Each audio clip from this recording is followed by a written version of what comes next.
রাত ৯টায় বুলডোজার মিছিলের ঘোষণা দেওয়া হয়েছিল, কিন্তু বিক্ষুব্ধ ছাত্র জনতা তার আগেই গেট ভেঙে ধানমন্ডি ৩২ নম্বর বাড়ির ভেতরে ঢুকে পড়ে। বুলডোজার দিয়ে বাড়িটি ভাঙার কথা থাকলেও শিক্ষার্থীরা নিজের হাতেই ভাঙচুর চালায়। বাড়িটির মধ্যে থাকা বঙ্গবন্ধুর মুরালটি ইতোমধ্যেই ভেঙে ফেলা হয়। এ সময় শিক্ষার্থীরা বলে, বুলডোজার আসুক না আসুক আমরা ভাঙব।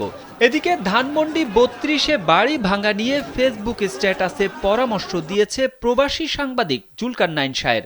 বুধবার নিজের ফেসবুক পেজে তিনি এই স্ট্যাটাস দেন। জুলকারনাইন শাহের ফেসবুক স্ট্যাটাসে লিখেন, দেশে অনেক উৎসব আছে, কিন্তু জাতীয় হাগুমুতু উৎসব নেই। আপনারা যারা একটি বিশেষ ভবন ভাঙতে উদ্যোগ নিয়েছেন, তারা অহেতুক এইসব ভাঙচুরের মধ্যে না গিয়ে ওই স্থানকে জাতীয় হাগুশালায় পরিণত করার বিষয়টি ভেবে দেখতে পারেন। স্যান্ডেলিনা সো, রূপচর্চায় আভিজাত্য।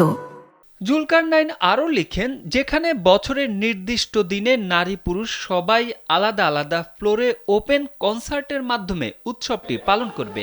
এর আগে রাত ৮টার দিকে ধানমন্ডি ৩২ নম্বর বাড়িতে মিছিল নিয়ে ঢুকে পড়ে ছাত্র জনতা। ভারতে অবস্থানরত আওয়ামী লীগ সভাপতি ও সাবেক প্রধানমন্ত্রী শেখ হাসিনার পূর্ব ঘোষিত অনলাইন বক্তব্যকে ঘিরে উত্তেজনাকর পরিস্থিতিতে ছাত্র জনতা মিছিল নিয়ে বাড়িটিতে ঢুকে পড়ে।